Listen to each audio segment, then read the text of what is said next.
Hi everyone, and welcome to today's video. Today's video is going to be largely around different terms and different words that we use in the LGBTQ community, especially around being trans, that other people probably won't know about. They probably heard of the words in passing or on the media or on the news and whatnot, but they might not necessarily understand what these words mean. And you know, wherever you can avoid conflict through ignorance where it's not actually intended, that's a really good thing. So yeah, let's get into it. There's going to be 10 different terms. We'll put the word up on the screen, and then I will very briefly explain what they mean, and hopefully it should give you some working knowledge of what these terms are. Okay, so here we go. Here's the first one. So the first word is cis. So cis is basically just a general term for people who aren't trans or aren't non-binary. They were assigned male at birth, they were assigned female at birth. They're happy with that. They have no dysphoria. They don't have any conflict with their gender whatsoever. They just are them, and that's it. And that is basically cis in a nutshell. Okay, there's nothing scary about it. It's not a scientific word or anything like that. It's just an easy, straightforward term to distinguish who's trans and non-binary and who is not, and that is basically it. Okay. So moving on to the next phrase, we've got afab and amab. Okay. Afab, assigned female at birth. Amab, assigned male at birth. That's all that's all they are, and it literally is as it sounds. So you are born, the doctor takes a look at you, and the doctor will say, yep, based on genitalia, that is a boy, or that is a girl, or that is possibly intersex. Okay, and that is all those phrases mean. Okay, so it's just afab, assigned female at birth, amab, assigned male at birth. Okay, you'll find a lot of these phrases are just because some of the terms are quite long. It's just a way of shortening them down. That's all it actually is. Okay. Bottom surgery, stroke, top surgery. Bottom surgery commonly will mean the process of gender reassignment surgery, or and that can be either a vagina or vulva being formed from the male penis, or it can be the other way. Okay, and that's all the bottom surgery actually is. Top surgery, again, could be either getting your, like these, or it can be having them removed to make it more masculine looking, and that's what it is in a nutshell. There's other surgeries that people can have. They, in my experience, aren't referred to as top and bottom surgery. You'll have facial feminization surgery, which is where they do things to the face to make it more fit a feminine mold. So yeah, that's all we mean by top and bottom surgery. So again, it's not really complicated and it's nothing to be scared of. Okay. GIC, that is something you'll hear people say along the context of, gosh, I wish I could have my GIC appointment. And that's because the waiting times are ridiculous. The waiting times for a GIC are like 3 years. I mean, I was talking to one poor chap on Twitter the other day, and he's waited like, I think 34 months now. 34 months, and it's ridiculous. I mean, I've been through that. And the silly thing is that the trauma of waiting that long, it's almost like I can't remember what it was like going through it now, because my brain just doesn't want to remember. But anyway, back on track. A GIC is a gender identity clinic.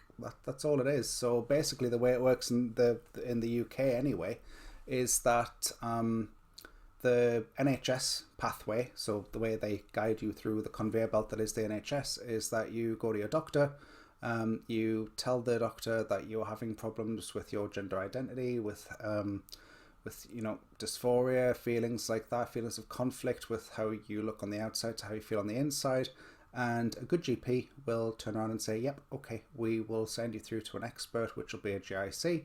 You get your choice of which GIC to be referred to if they do it correctly, and then you go on a waiting list. And the GIC are just doctors and consultants that have had that extra training to deal with transgender, non-binary, any kind of conflicts that you've got with your gender, and that's what they're there for. So it's just a fancy word for a clinic or hospital that deals with gender.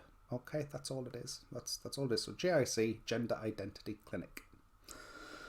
Dysphoria. Okay, dysphoria needs a video on its own. Dysphoria is the feeling that the vast majority, and I say the vast majority because not all trans people suffer from dysphoria, but the vast majority will have a feeling of dysphoria, which is that horrible sinking feeling that you get that basically says, this ain't right. You know, you look like such a man today if you're like me and you're a trans woman, and it'll be like, you know, ooh, your jaw's huge and your forehead's too big and your shoulders are too big, and it's like a constant, you'll never be good enough kind of feeling. You'll never be able to do this, and you're kidding yourself. You're never going to be able to do that, and it's horrible. Even just talking about it out loud isn't very pleasant for me.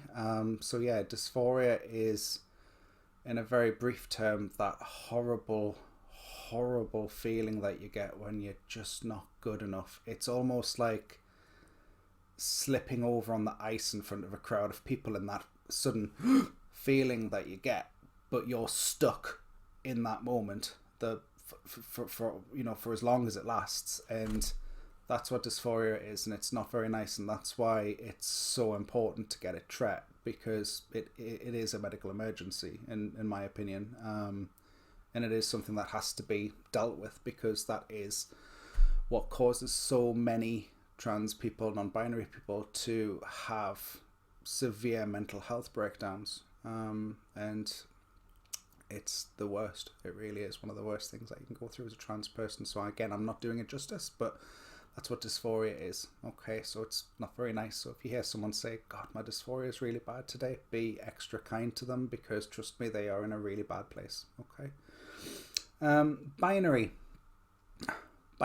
black, white, ones, noughts.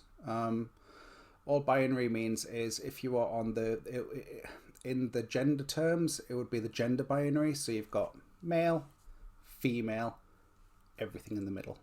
Okay, that would be the non-binary, because the binary is male, female. Okay, and if you're non-binary, you're somewhere in between that. Okay, that is a very basic understanding of what we mean by binary. Okay, so it could be, I don't feel completely like a woman, you know, I still have quite a bit of masculinity in me, so you know, I'm probably 75% of the way there, or 80% of the way there, but you define yourself how you want to be defined, and that's all it means. So it's just talking in binary sense of male, female, you know, or black, white, you know, light, day. That's all binary means. Okay, so again, nothing to be scared of. Okay, and again, probably not doing it justice there, but this is just a quick video to keep you somewhat up to date with what half of these terms mean. Okay. HRT. So HRT is hormone replacement therapy, and you may hear of that term when you hear of women going through the menopause. You will probably hear that term in other medical sense, but it is literally just the case of, you know, if you're a trans woman, you'll be taking estrogen and some kind of testosterone blocker.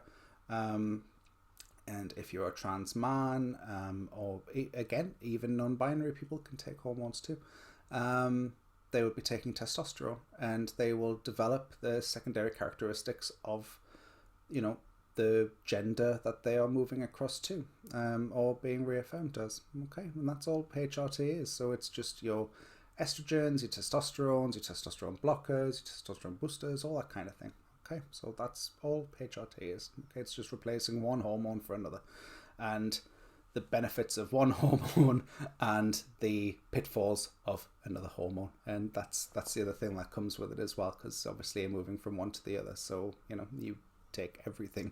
You can't just cherry pick the good things. Okay, that's all a trigger is. And that's it. There you go. So that is my top 10 phrases and words that I think you will need to know about, that you now know a little bit more about, and hopefully will help you on your way if you do have any conversations around those words. So thank you very much, and I will speak to you next time. Bye.